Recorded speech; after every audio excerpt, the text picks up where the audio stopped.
I'm Sean Harwood from Total Power. We're going to be doing weekly inspections on the generator. So we're going to go through the list of all the procedures to do on the generator. First thing is we're going to switch it into off mode. Then we're going to accept the alarm by pushing the enter button.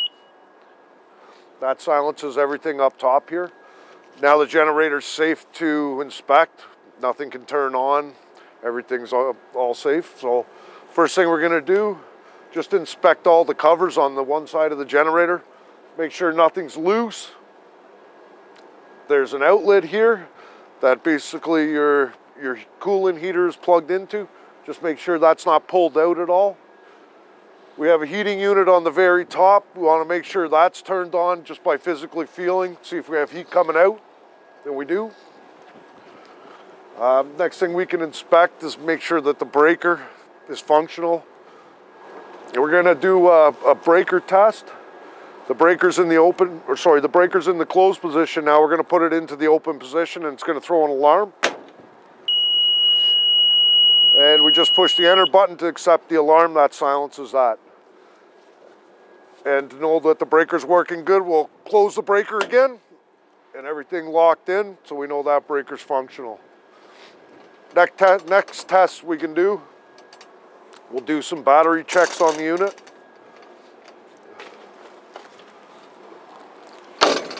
Just down below here, there's two 8D batteries connected in series, so it's a 24-volt system. Basically, you want to inspect the connections. So you just lift the rubber tabs up, make sure there's no corrosion on any of the connections.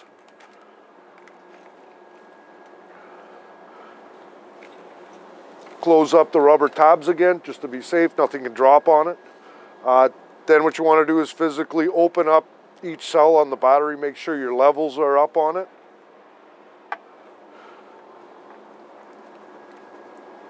And there's a total of 6 cells to check on each battery. And once we do that, that takes care of the physical side of the battery inspection. So this is your natural gas system, your fuel feed into the generator. This is your main shutoff valve. If it has to be shut off on an emergency, if there's a fire or anything in the generator, it does have an alarm box on it, which is controlled down at the fire panel. So from there, you can follow it in.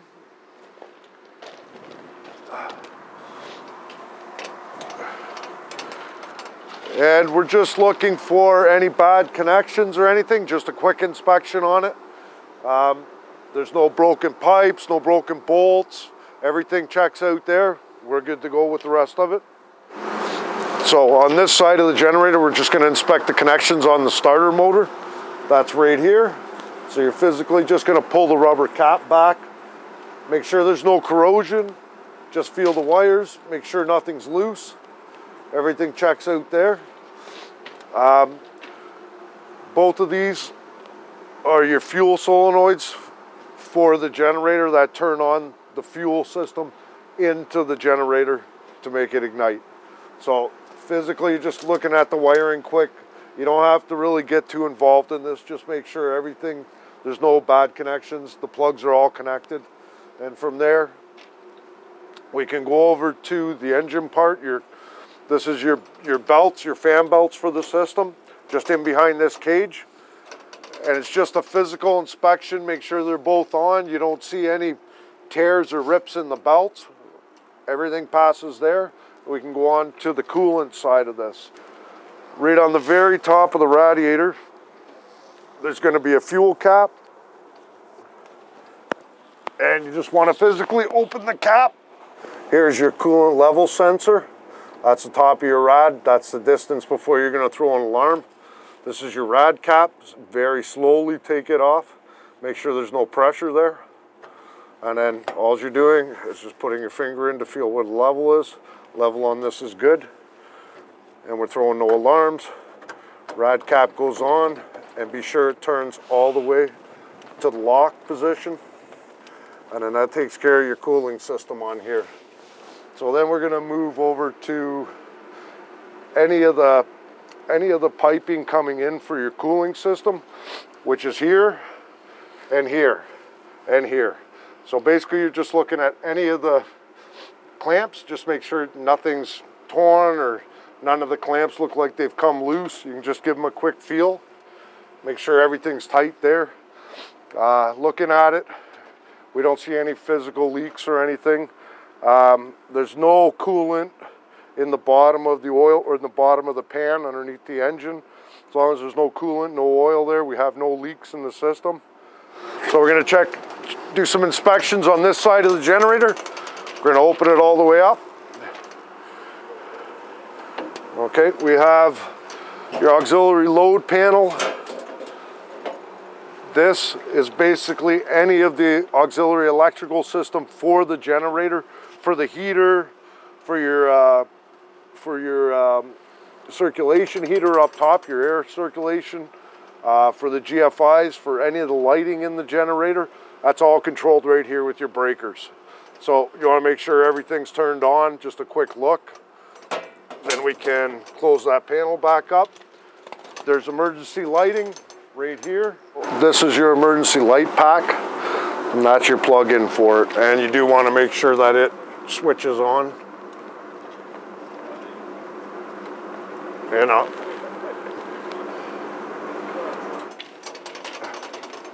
This is a secondary breaker on the system. Basically this is just for the load banking, so you don't really have to check this at all. It's already in the off position, in the open position, so you can leave this one alone. Same thing, you're just looking, any of the connections, there's your main grounds. This grounds the base of the generator, so you just want to make sure no corrosion again, all your connections are good. There's no coolant, no oil on the base of this. You will get some water the odd time if it blows in through the top and through the louvers on a really rainy day while it's running. But as long as there's no coolant, no oil, everything checks out good. No physical leaking on the generator itself, so looks like we're good there. And that takes care of this side. We have one more look on the other side. We're just going to do a quick check of the oil dipstick, and that's on the opposite side of the generator. This is your recovering tank for the cooling system. It should have coolant in it, levels about halfway. As long as it's got halfway in there, everything's good on that side. Next, we're going to check the engine oil level. This dipstick, it's got an orange handle on it. Just pull it out, give it a wipe with a rag. You're putting it back in all the way, pull it back out, and then you can read your level accordingly. And this level is good, so we are prepared where we can start the engine. So this controller is called our H panel. What it does is it has two separate displays. You can change the displays if you like, but typically this side will show your generator voltages, your hertz, your amps, everything that the generator is producing. This side, what we'll do is we'll bring it, you can use it quickly for your alarms or your engine. So what to do is basically you hit your menu button. First thing that's going to be highlighted is alarms. If you want to go away from alarms to something else, you use your arrows. So your down arrow to engine, press enter. That takes you into your engine parameters. The first ones you're going to see is oil temp, oil pressure, and your water temp. You're going to have a water temp reading. The heater system's obviously working, so that's going to create your higher temperature on the coolant. So if you want to go back or to your next set of parameters, look here and it says more and the arrow's flashing. Just push your enter button. Takes you to the next set of parameters, your RPM, battery. Your battery voltage right now is 25.7 with a battery charge amperage of 0.6, so we know that system's charging. Push enter again, gives you your total runtime hours on the whole unit itself, which is 12.4. Your coolant level is what the sensor's reading. Push your enter button again, throttle position and your O2 sensor reading. Typically you don't really need to see any of that. So to get out of that menu, and now we're at alarms again, we'll create an alarm by taking the breaker and opening it. Puts us in alarm mode. We can silence that, push the enter button, it's silence. It'll still show it as a fault in the system because the fault hasn't been repaired yet. So it's still going to show open breaker, unit not in auto. As soon as you switch your breaker back on, close it, all of a sudden that one goes away, and the only one we have now is not in auto. If we do that, put it in auto, that disappears. Put it back in manual, we have the not in auto alarm, enter to silence it. That silences everything up here. Next is, we'll do a run test on the unit. On this side of the screen, you're gonna see your volts change. Typically we won't have any amps on it because we have nothing drawing off the system. It's basically just gonna be putting out the voltage of the output of the generator. So we'll do that on a startup. We'll let it run for just a couple minutes here just to show the engine running.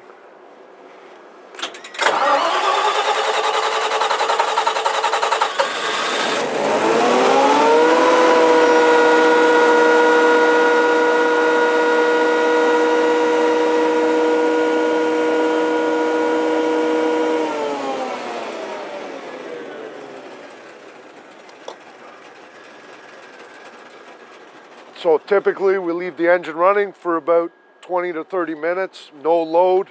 That verifies that everything's good with the engine, that the unit will start. So that takes care of the weekly checks on this unit. There is a logbook that's supplied with it. And the logbook will show all your weekly checks, which is basically you're filling out everything it asks you to fill out. Just put OK, check mark, and if it asks you for a number, you can put your number reading in there. Typically you won't have to, it just wants you to check all your levels and basically loose parts, the breaker, make sure the breaker's optional. You can mark that off by just putting OK. And then that takes care of your weekly inspections. And then we'll move on to the monthly inspections, what we can do down at the transfer switch and do a transfer with the unit. Now that we do know that all the fluids and everything's good up here. So we're in the basement where the transfer switches are for the generator. They're basically for any power outages. That's what's going to start the generator and transfer your power. While that's happening, this is a remote annunciator for the generator. It monitors any faults in the system to do with the engine or the generator itself. That way you could see what happens while the generator's running. When you're doing a monthly transfer test, after you've done all your weekly checks on the generator, next is the monthly, and that consists of the transfer test. While you're doing the transfer test, if you do have an issue with the generator, low oil pressure, high temperature in the coolant, anything like that, it will show here. There is a reset button. You can push that. That'll reset it. When the generator's running, you will probably have an alarm going off just telling you that the generator's running. To clear that, the buzzing, just basically hit your reset alarm. There is a test button here you can push. It tests all the lights on the system, make sure everything is connected to the generator okay. And that takes care of the annunciator, and what we can do is we have done the weekly checks. Now we're going to do a transfer test on the system. Okay, so to perform a transfer test on the system, if you look at your control panel right now, it shows you a picture of wires like utility lines. That's your utility power. It's lit up green. Goes over to your breakers green, so we know that we're on utility right now. To do a transfer test, what we're going to do is follow the instructions on here. Press your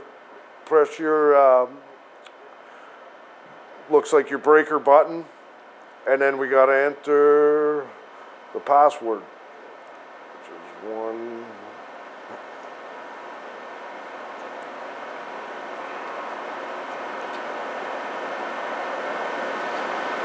Okay, now we're waiting. Okay, so on this light right here, just went red. That tells us the generator started up. There's a time delay of 11, starts out at 15 seconds. It's going to time itself down. That lets the neutrals, the generator, everything's going to combine. So we know that it's at 60 hertz and everything's good to transfer. It's waiting for in phase right now.